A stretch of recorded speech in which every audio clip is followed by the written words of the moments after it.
Have you ever heard someone say that something is healthy simply because it's natural, or that something is unhealthy because it's unnatural? If you have, then you've heard one of the most common mistakes in reasoning, the appeal to nature.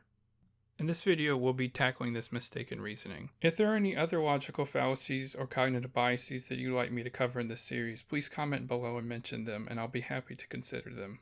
With that said, let's get on to the show. While it may at first seem like a legitimate way of thinking about the world, saying that something is good for you simply because it's natural, or not good for you because it's unnatural, has some very big logical pitfalls.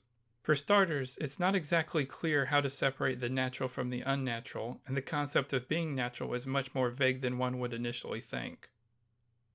To see what I mean by this, consider wearing clothes.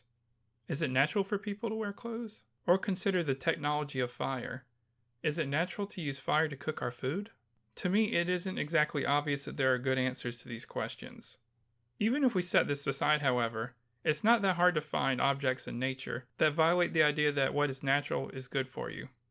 There are many plants and animals, for example, that are poisonous if you eat them. Also, if you smoke tobacco or get too much sunlight from being outside, then you might get cancer. Yet all the things I just mentioned fit any reasonable definition of what it means to be natural. We can also think of objects that are unnatural, such as glasses which help the seeing impaired see, or sunscreen which blocks out natural sunlight and prevents skin cancer, that any reasonable person would conclude are good for you. Please note what I'm not saying here is that something is unhealthy because it is natural, or healthy because it isn't natural. What I'm saying here is the status of something's naturalness does not determine if it is healthy or good. If we want to figure this out to the best of our abilities, then we must examine the evidence. And with that said, that concludes this video. If you enjoyed it, then please like and subscribe below and share this link with a friend. If you're feeling particularly generous, I also have my Patreon information in the description below. And with that said, thanks for listening, and until next time, stay skeptical.